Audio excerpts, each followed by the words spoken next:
Bismillah, walhamdulillah, wassalatu wassalamu ala rasulillah.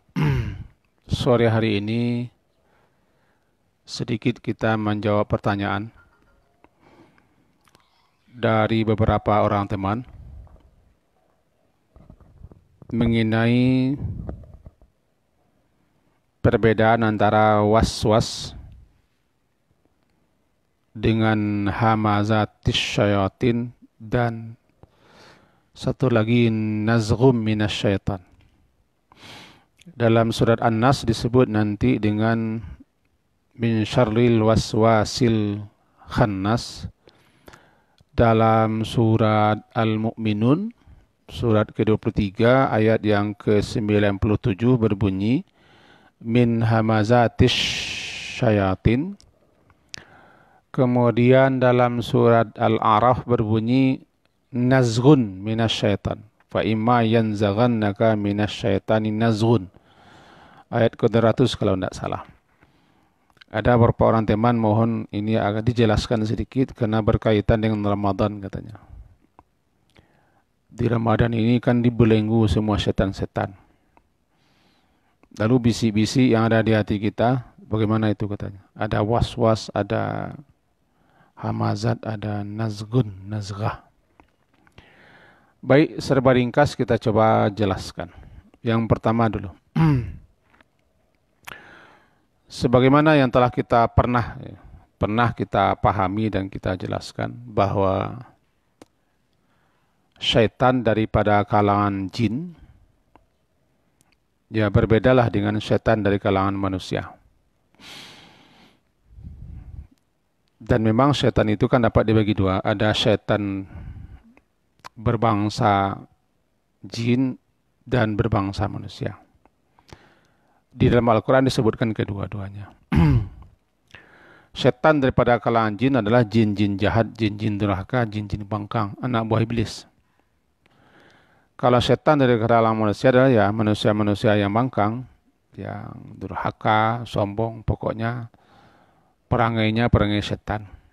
Di mana setan itu sendiri kan segala sesuatu yang jauh daripada kebenaran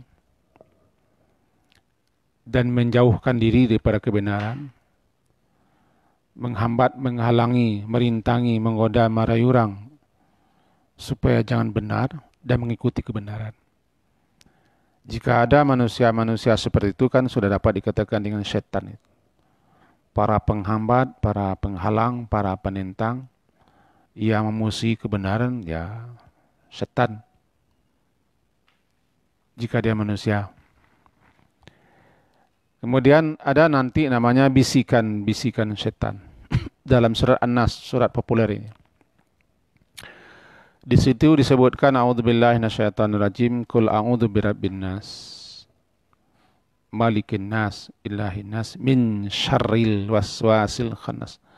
Al-waswas, si khannas. Waswas itu kan bisikan-bisikan. Itu kalamun khafi, perkataan yang halus yang tersembunyi dalam dada manusia. Di mana itu hanya dapat didengar bukan telinga tapi hati. Namanya waswas. Perkataan halus yang tersembunyi yang ada di hati manusia. Namanya waswas. Was-was itu ditimbulkan atau didatangkan oleh si khannas. Khannas itu nama setan. Dikatakan setan itu dengan si khannas karena makna khannas itu asal katanya maju mundur. Maju mundur, hilang timbur, ke depan ke belakang. Kenapa namanya setan yang ada di dalam manusia itu khannas? Karena pengaruhnya hilang timbul. Kadang maju dia, bisa dia menguasai jiwa hati manusia. Kadang dia mundur ke belakang. Kadang dia bersembunyi. Pada malah khannas. Ketika manusia itu kuat, zikirnya, doanya, kekuatan imannya, pagar hatinya juga kuat, maka setan ketika itu mundur. Bersembunyi dia. Bagaikan bintang-bintang yang tersembunyi cahayanya di siang hari. Atau bagaikan rusa dan kijang bersembunyi masuk rimba belantara. Tetapi bila mana hati manusia itu pagarnya tidak kuat, hatinya lemah, zikirnya kurang, doanya pun tidak ada. Ketika itu dia lalai dan lengah, maka setan itu maju ke depan. Iltaqama qalbah, setan itu mematuk hati anak Adam. Artinya ketika itulah setan melancarkan bisikan-bisikannya dan dia masuk mempengaruhi hati manusia. Ini yang disebut dengan waswasil khannas itu. Bisikan-bisikan halus ketika mana manusia itu hatinya sedang lemah, sedang tidak kuat, pintunya banyak terbuka. Lebih-lebih ketika pintu-pintunya terbuka lebar-lebar. Pertama saat marah misalnya. Kedua pintunya terbuka juga saat dengki. Kemudian saat bermusuhan. Ketika ria, tidak ikhlas. Ketika anani, ego. Ketika dia sombong dan ujub. Ketika dia fanatik dan taklid. Itu saat-saat di mana pintu-pintu hati manusia terbuka. Di saat itulah setan bisa masuk, maju, tampil ke depan, menguasai hati manusia. Bernamalah setan yang seperti itu dengan khannas. Orang terjemahkan bahasa kita yang bersembunyi. Karena memang ia begitu. Dia bersembunyi, tidak nampak pengaruhnya. Dia mundur ke belakang, tidak bisa menguasai hati manusia. Itu khannas. Nah, bisikan-bisikan yang ditimbulkannya, yang dimunculkannya dalam hati manusia namanya was-was. Nah, timbullah berbagai macam keraguan-keraguan, kebimbangan, dan pengaruh-pengaruh lain. Itu satu. Yang kedua namanya hamazat dalam surat Al-Mu'minun, surat ke-23 ayat ke-97 ya. Bunyinya, wa qur rabbi a'udzubika min hamazatis syayatin. Hamazat. Asal kata hamazat itu 3 huruf. Ha, mim, zai. Zai. Ya. Hamzun. Arti asalnya mendorong. Mendorong dari belakang agar orang terjatuh, tersungkur. Mendorong dengan tangan mula-mulanya. Dari belakang agar dia terjatuh, terjembab, tersungkur. Kemudian terpakailah kata-kata itu untuk perbuatan setan dengan memberikan bisikan-bisikan, rayuan-rayuan, bujukan-bujukan untuk mendorong orang agar supaya dia melakukan berbagai macam kemaksiatan, kedurhakaan, keingkaran, kebangkaan, dan ketidakpatuhan kepada Allah. Dimunculkannya berbagai macam pikiran-pikiran atau bujukan-bujukan, rayuan, didorong-dorongnya orang supaya mau melanggar, mau berbuat dosa, mau berbuat maksiat, mau berbuat durhaka, mau menentang kebenaran, dan seterusnya. Dorongan-dorongan itu digerakkannya orang sehingga orang terdorong untuk berbuat, terdorong untuk melakukan, terdorong untuk mengerjakan sesuatu yang memang dilarang. Namanya hamazat. Jadi wa qur rabbi a'udzubika min hamazatis syayatin. Katakanlah aku berlindung kepada engkau wahai Rabb, wahai Tuhanku, daripada hamazat, daripada bisikan-bisikan setan yang mendorong. Dia berikan bisikan-bisikan, bujukan-bujukan, rayuan-rayuan untuk mendorong orang kepada hal-hal yang tidak benar, yang tidak baik, sebagaimana yang telah kita sampaikan tadi. Namanya hamazat. Nah, itu hamazat. Jadi ketika kita atau seseorang ada yang mendorong-dorong, bisikan-bisikan, pikiran-pikiran yang mendorong-dorong kita untuk berbuat maksiat, ya itu dari setan. Namanya hamazat, hamazat syaitan. Bahkan bukan hanya itu, bukan hanya bisikan. Kadang setan itu, jin-jin itu ada yang mendorong-dorong orang. Sehingga orang tergerak betul ya. Ditarik-tarik, didorong-dorong orang. Seakan-akan orang berjalan itu ada yang mendorong belakang. Sebagaimana pernah terjadi zaman Nabi, seorang anak seakan-akan ada yang mendorong-dorong dan menariknya. Sehingga dihilangnya tangannya untuk langsung mengambil, menyambar makanan yang sedang terhidang. Jadi Nabi nampak, Nabi tangkap tangannya. Itu namanya hamazat. Hamazat. Kemudian yang ketiga namanya nazghun minasyaitan dalam surat Al-A'raf ini. Surat Al-A'raf. A'udzubillahi minasyaitonir rajim wa imma yanzaghannaka minasyaitani nazghun. Nah, fasta'iz billah. Ya, dalam surat Al-A'raf ayat 200. Wa imma yanzaghannaka minasyaitani nazghun. Kalau kita rujuk secara bahasa arti nazghun itu masuk untuk merusak sesuatu. Masuk atau menusuk secara halus tanpa terasa untuk merusak sesuatu yang dimasukinya.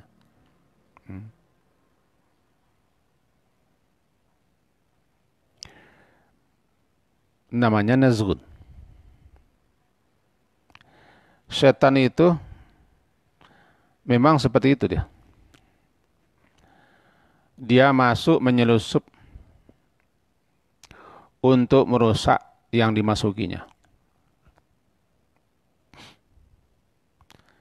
Dia memberikan godaan-godaan, rayuan-rayuan, bujukan-bujukan. Sehingga dengan cara begitu, dia bisa merusak orang. Yang dibujuk, yang dirayu, yang digodanya. Sehingga rusaklah hubungan persaudaraan seperti yang terjadinya di Nabi Yusuf dengan saudara-saudaranya. Nanti akan ketemu dalam surah Yusuf, tidak salah saya. Bunyinya, kata Nabi Yusuf, min ba'di an nazagha syaitanu baini wa baina ikhwati. Setelah dulu, aku dan saudara-saudaraku dipengaruhi oleh setan, dimasuki oleh setan, dibujuk-bujuk, dirayu-rayu, digoda-godanya saudara-saudaraku, sehingga rusaklah hubungan aku dengan saudara-saudaraku, kata Nabi Yusuf. Ketika Nabi Yusuf sudah menjadi orang besar di Mesir, itu dapat dilihat nanti surat Yusuf ayat 100 itu.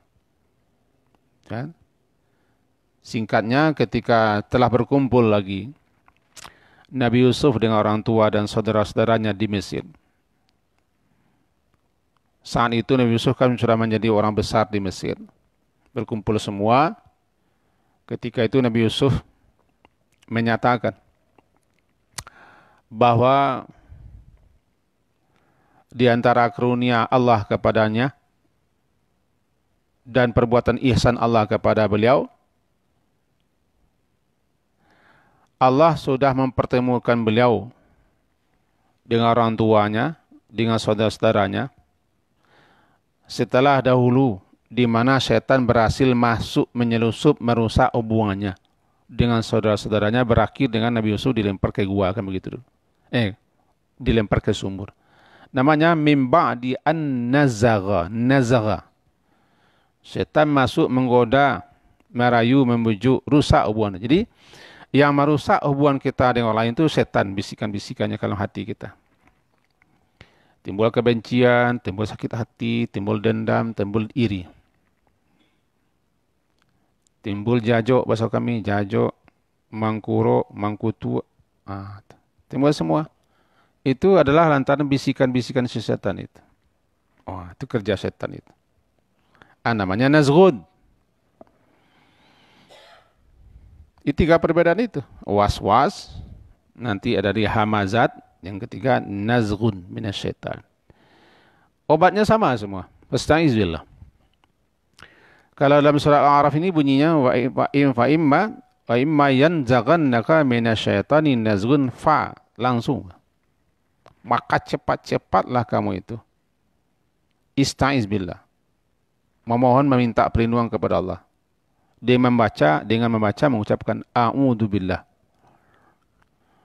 Tidak ada lagi bacaan daripada bacaan-bacaan selain pada bacaan a'udzubillahi minasyaitonirrajim. Itu bacaan paling ampuh untuk melunturkan bisikan setan, godaan setan, rayuan setan.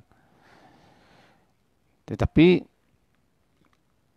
sebagaimana yang kita sampaikan juga, ya si pembacanya harus memahami apa yang dibacanya dan serius sungguh-sungguh dia membaca itu.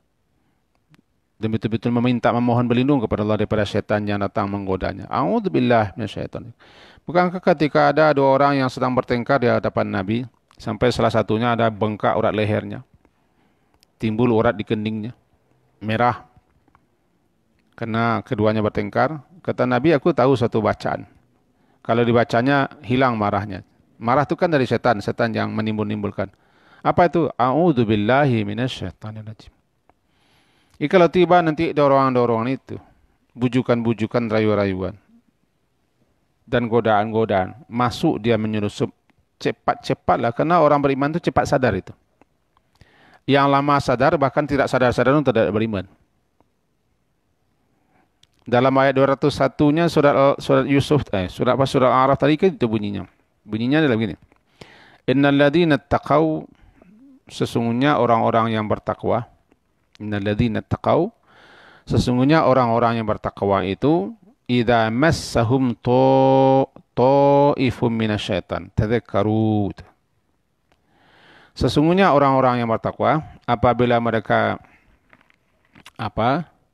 ditimpa oleh berupa bisikan setan, maka dia tadzakkaru. Orang-orang beriman, orang bertakwa tadzakkaru. Mereka sadar dan ingat. Fa idza hum mubsirun. Maka ketika itu mereka bisa melihat ini kesalahan-kesalahan mereka, bisikan setan ini. Di sini disebutkan nanti dengan massahum ta'ifum minasyaitan. Ta'if di sini. Bisikan setan, godaan setan yang dimunculkan, yang ditimbulkan oleh setan namanya ta'if. Kalau merujuk kepada bahasa, ta'if itu kan yang berkeliling, yang berputar. Tawaf kan berputar. Bertawaf berputar. Yang berputar ta'if. Orang yang berputar. Maka dikatakan bisikan setan, godaan-godaan setan itu dengan ta'if. Karena setan itu memang seakan-akan berputar-putar mencari celah, ruang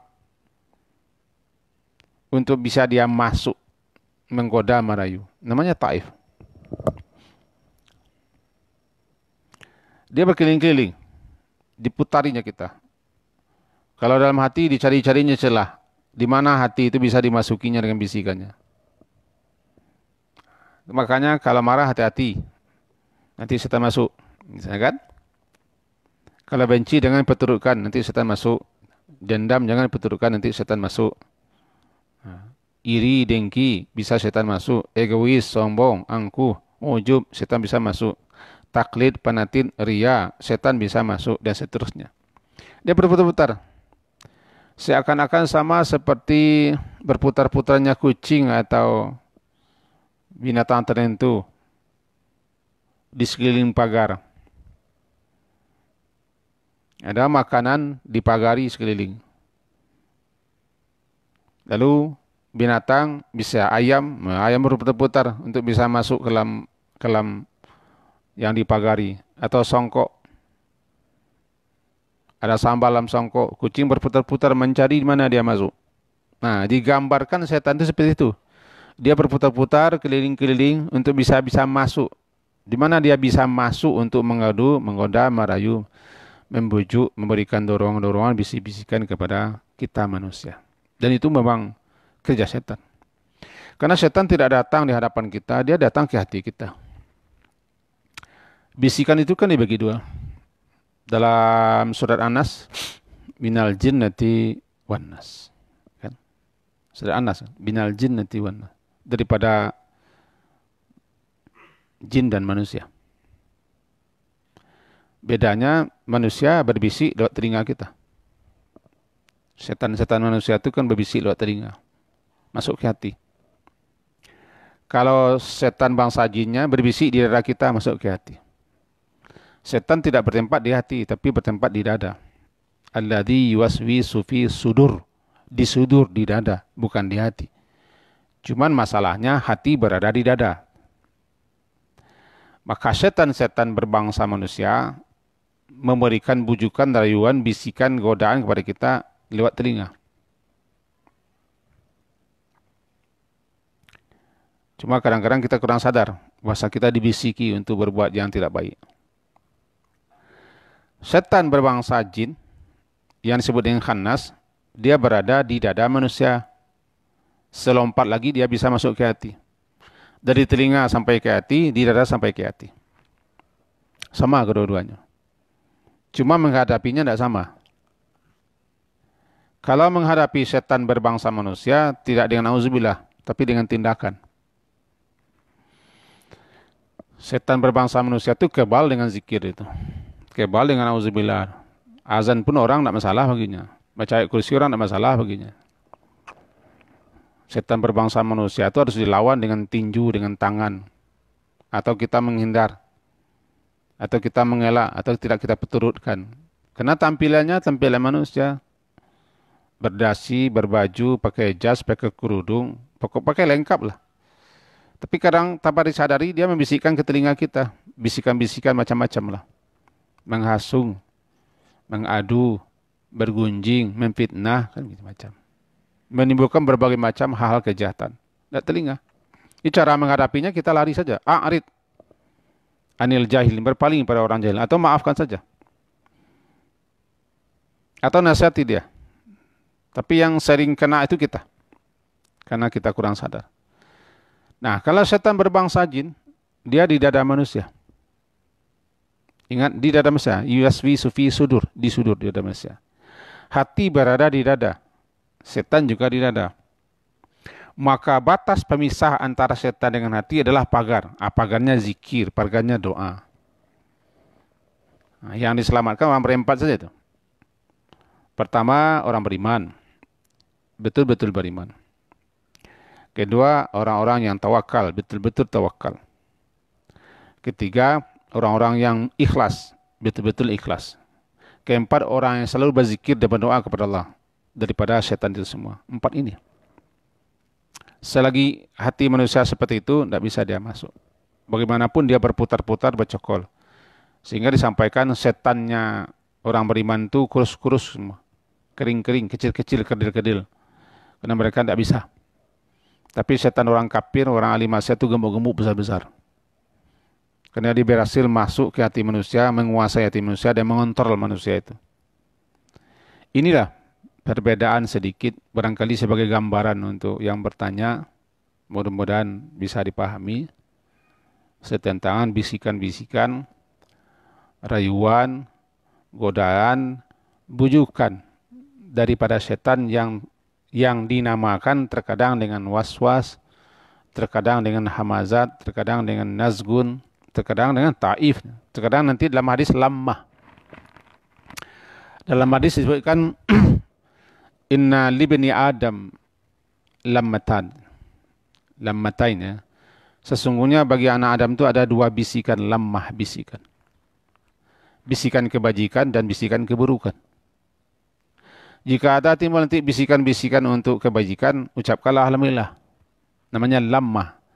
Bacalah alhamdulillah. Karena itu muncul dari malaikat. Dibisik-bisik kita, didorong-dorong kita, diajak-ajak kita untuk melakukan kebajikan. Alhamdulillah, datang dari malaikat. Nanti kalau yang buruk-buruk, bisikan-bisikan datang dari setan. Cepat-cepat berlindung diri kepada Allah dari setan. Itu setan. Jadi kalau ada bisikan buruk, cepat, auzubillah. Kalau ada yang baik, alhamdulillah. Namanya lammah. Lammah. Nah, begini cara musuh kita. Intinya sama semua. Setan itu intinya sama. Menghambat manusia untuk supaya jangan benar. Gitu. Nama saya dia setan, jauh daripada kebenaran. Dikatakan setan yang setan karena dia jauh daripada kebenaran. Jauh, menjauhkan, menghambat, menghalangi, merintangi orang supaya jangan benar. Menghambat orang di jalan kebenaran. Setan semuanya. Nah, sebuang dengan itu, bagaimana nanti setan dalam bulan Ramadan ini? Apa memang dibelenggu? Dengar sajalah kaji guru-guru kita, sudah kanyang kita kan. Apabila datang Ramadan, dibuka pintu surga, apalagi dibelenggu setan-setan, ditutup pintu neraka. Apa maksud dibelenggu setan-setan? Ya tanyalah kepada guru-guru kita, ustaz-ustaz kita, buya-buya kita yang barangkali hampir setiap bulan Ramadan jarang yang tidak dikaji ini. Dibelenggu setan-setan. Timbul pula pertanyaan, kalau memang dibelenggu setan tentu tidak ada bisikannya lagi katanya. Oh, saya tidak akan jawab ini. Biarlah buya itu saja yang akan menjelaskan, ustaz itu saja. Kerja saya hanya menjelaskan perbedaan ini. Semoga ada manfaatnya apa yang kita sampaikan sore hari ini bagi saya dan kita semua. Diakhiri dengan subhanakallahumma bihamdika asyhadu an la ilaha illa anta astaghfiruka wa atubu ilaik. Sallallahu ala Muhammadin wa ala alihi wa sahbihi ajma'in. Alhamdulillah. Assalamualaikum warahmatullahi